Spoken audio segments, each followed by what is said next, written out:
it from me.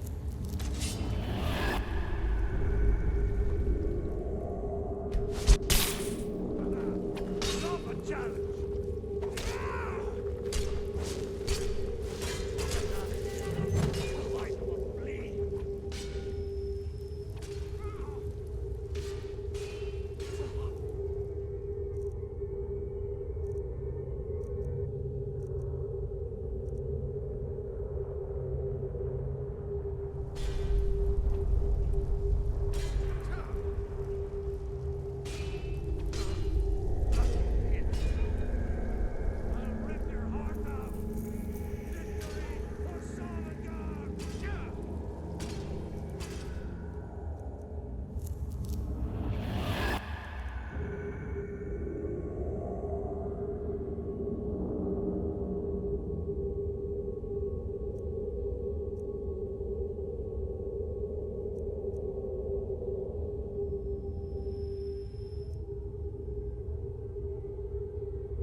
Hey everybody, it's commentary time, but I bet you already knew that, right?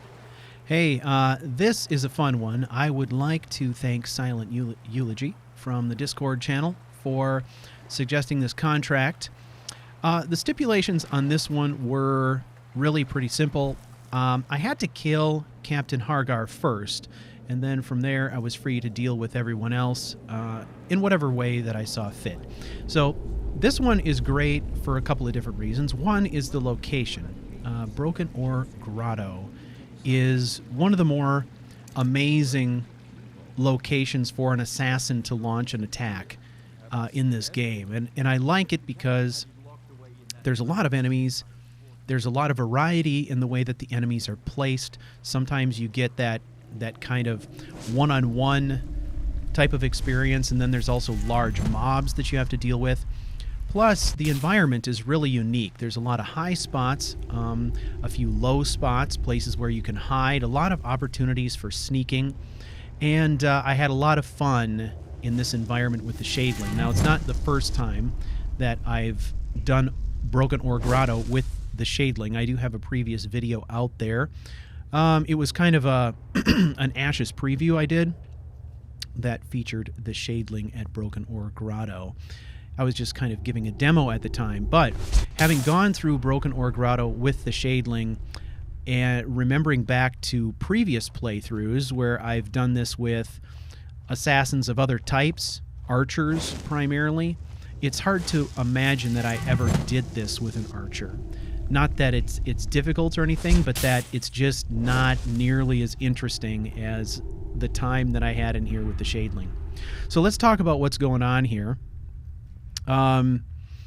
So first of all, SHADEling is entering in a stealthy way. We bypassed the first two guards by walking on the water and then came up kind of a back way. We're also snuffing out torches along the way, and I am pausing periodically to keep my eye on the sentries because I don't want to snuff out torches while they're actually looking directly at the area. So I'm waiting until they're passing behind pillars or things like that when they have their back turned, and I'm snuffing the torches then. Now, why am I doing this, you may ask? Well, it's primarily for role-playing purposes. SHADEling likes the darkness. He is well concealed in the darkness. And I think one of the things that SHADEling likes above all is to play mind games. And that's really what he's doing more than anything here. We've seen SHADEling do a lot of broad daylight assassinations. So in this particular case, it's really about playing mind games. All right, so the last 2 sentries, there's one in the main fortress area and one at the top of the ramp weren't looking, so I took out that final torch. Now I'm going to dual cast a Frost Rune and dual cast Ghost Walk. Make sure that I have all the time I need. And I'm going to head up this ramp.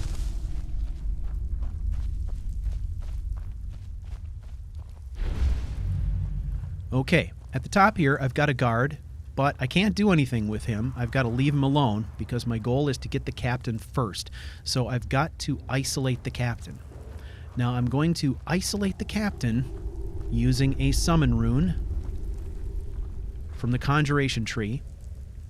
So the summon rune, as we've seen it used previously, we put this down. When the enemy hits it, they are drawn to our location. I'm trying to get it right in the center of the room, right in his walking path.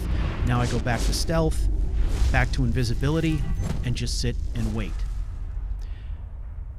The arrival of my spell has got everybody stirred up, and so my hope is that the captain will hit that rune and come to me on his own, individually, and that I won't get one of his goons.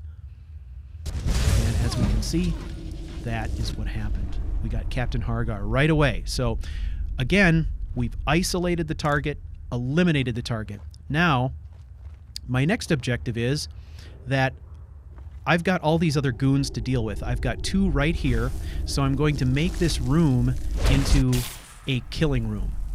It's a place where I can quietly take people out. I mean, it's insulated by tons of rock.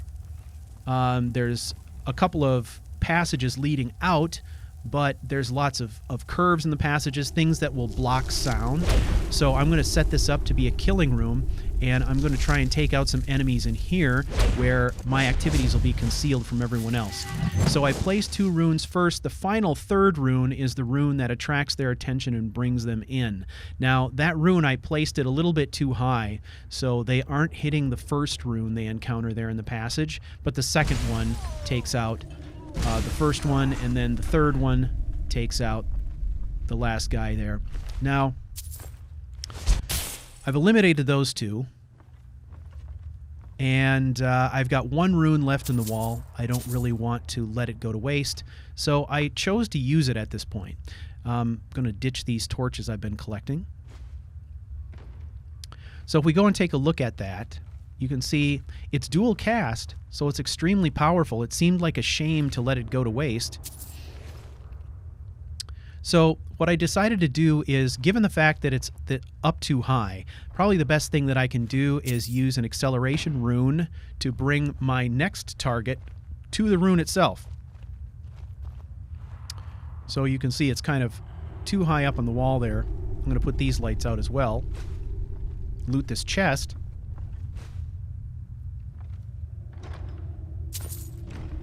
And then set up the next kill in my killing room here.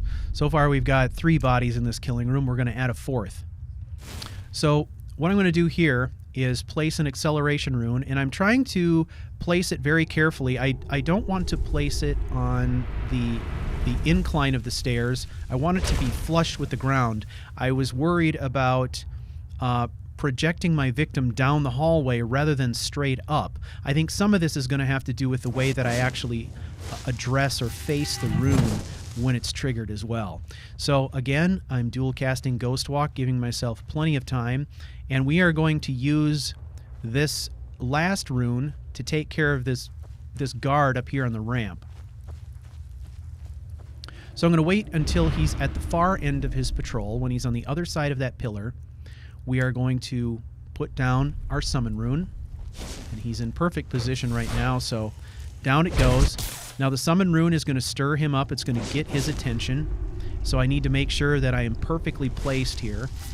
We go invisible, pull back, and I want to make sure that I'm facing that rune on the wall. And we wait for him to come in. The acceleration rune projects him straight up into that frost rune. He's dead, and we haven't wasted a perfectly good spell. So that worked out pretty good. And we caused a lot of mayhem in that room. So far, we've taken out 4 bad guys, all inside our little killing room here. It's kind of like this chamber we have that's off to the side of everything else that's insulated. We can kind of do our business in there without being seen, without being heard. So that works out pretty good. But I think our killing room work is now over. So I'm going to get these torches. Now, leaving this area in darkness will be actually kind of important. We want to conceal our presence up here because we are going to set some things up.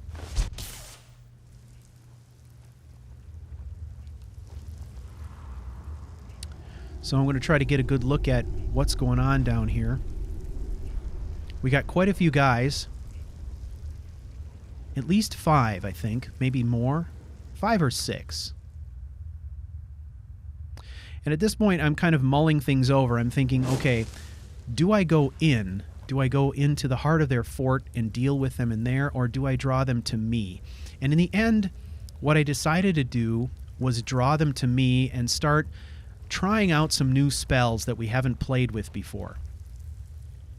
So here, I'm standing right up. I'm not worrying about concealing myself. I do want to draw them right up here. So what I'm going to do is use an ice shiv, and I'm going to put it into that flame pot. That'll stir some things up, get everybody riled up a little bit, kind of like kicking the hornet's nest. And now I'm going to put a few downrange to kind of get their attention and draw their eyes up my direction, because I really want them to come up here and engage with me.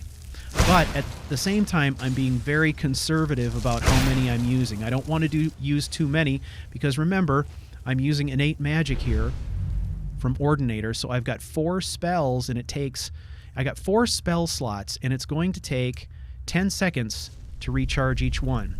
Now I've gone to Cyclonic Rift, and I'm going to pick a spot way up on this pillar toward the ceiling, and it creates a portal.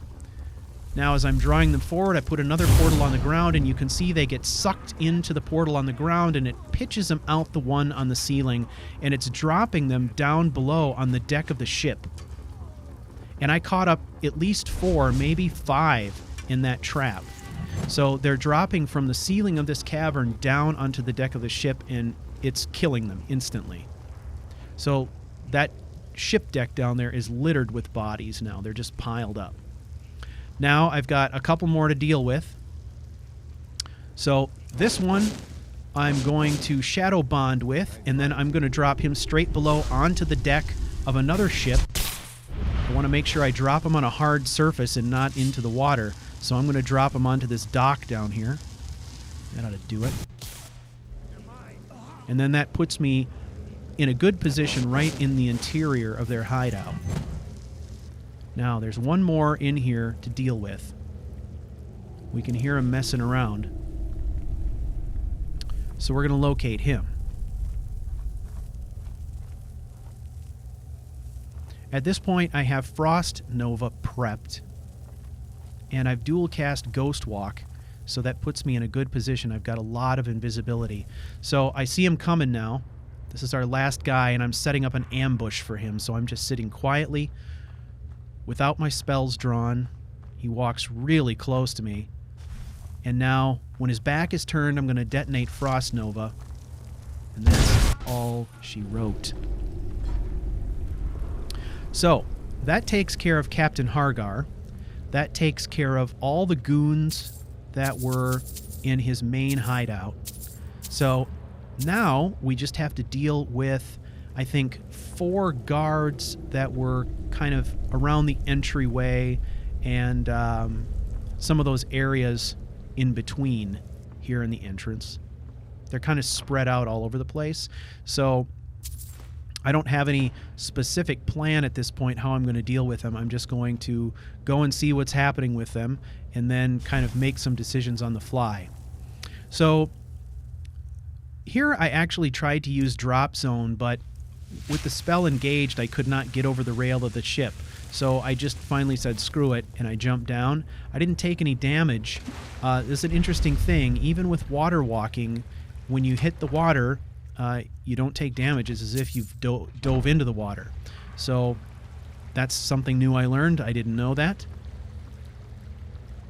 Okay, I want to get back up into the main area here of the fort. So I'm just casting Blink on the underside of that decking, knowing it's going to drop me on the deck below. Just like that. And across the bridge.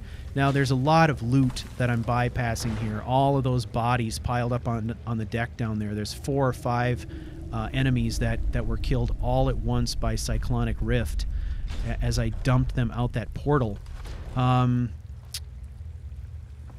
SHADEling, in this particular instance, I'm not overly concerned with loot. SHADEling is more concerned with loot in the Ashes story when I'm role-playing this character, because he is acquiring riches so that he can help to take care of and support Marl, who is our other character. But that's a very different thing. Here we're just trying to have some fun and showcase the spells, so I'm not worrying about it too much. Now, this was interesting. I tried a couple of different things here. I try, whenever possible, to not get into a rut. You know, it would be very easy for me to kind of just use the same spell combos all the time. And I wanted to try something a little bit different here, so I thought maybe a summon rune, and I could drop them on top of an acceleration rune, launch them back across the channel or something like that. I wasn't really exactly sure what I was doing here. I was kind of experimenting a little bit. As it turned out, I was not able to get my summon rune where I needed it to be, which kind of stunk. I think I tried it 3 times here. And the summon rune is one of those I feel as if when I'm casting my frost rune, it seems like it's more of a sensitive rune. Like if they're even remotely close to it, it'll pop off. But with the acceleration rune and the summon rune, it seems more often than not that they have to pass right over the top, like right down the center, or it just will not trigger. Okay, so now I'm messing around a little bit trying to figure out what to do next. None of my summon runes are working, and I've set up a frost rune to try and draw him into the frost rune. That's not working. So I put a big old acceleration rune over there, and I figured, you know what, I'll let momentum take care of this for me. Let gravity take care of this for me. The interesting thing is, it did work. He triggered it, but he triggered it when my back was turned. I was setting up something else. So we hear him get launched. We know that he dies, but we never actually see it happen.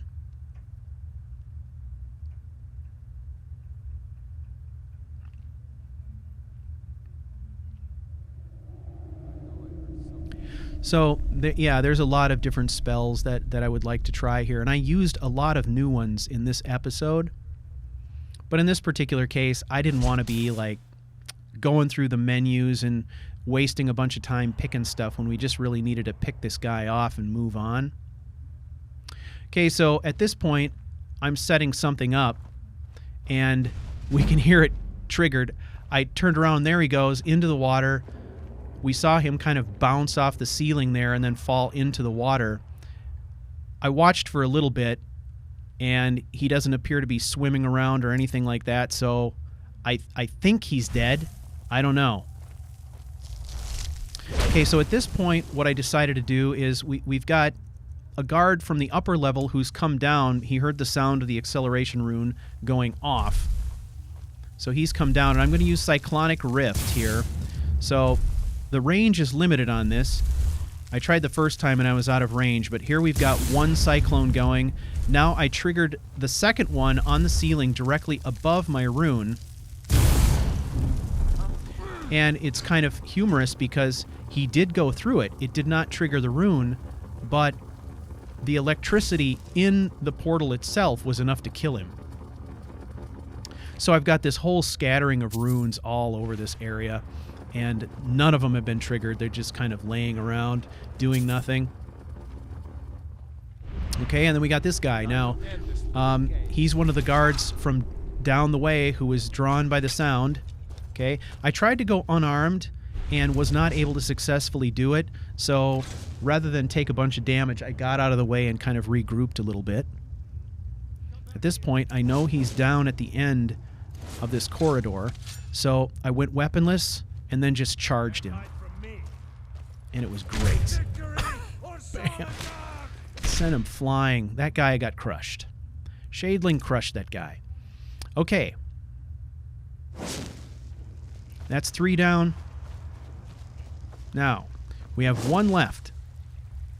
And he kind of sits on the end of this dock area, right at the entrance. So I literally just kind of walked up behind him and decided, you know what, I don't know, let's play around with this guy a little bit. Let's try some stuff. You can see he sees us right away. He gets up and he starts coming at us, but then backs off like a dolt. So he's still there, he's coming, but that gives us time to do stuff, gives us time to react. What I tried to do was put that sconce out. I thought I had it, but I didn't, apparently. It seemed like I did. So I just went invisible, and now we're freelancing. So I'm kind of biding my time, waiting to see what he's going to do. And I'm going to play with him a little bit. I think, you know, that's what SHADEling does, is he plays mind games. That's why he sets up such elaborate kills. He doesn't do straightforward kills. He likes to play with people. And we're going to use Nemesis, which is an Ordinator perk. This is an Ordinator perk from the Illusion Tree. Now I'm going invisible, and I'm just observing to see how it's going. I want my Nemesis to win this fight. So at this stage, we're just about halfway through the fight, and I made a decision to try and give my Nemesis spell a little bit of an advantage. So at this point, I started kind of going through the illusion spell list. I knew that there were several spells in there that might do the job, so I was kind of going through and trying to figure out what might be the most appropriate here. What I ended up going with was Hidden Cobra. Pretty straightforward. Some of the other ones had, you know, effects that I didn't really need or were overly complicated. This one just curses the target and it affects their health. So I thought, you know what?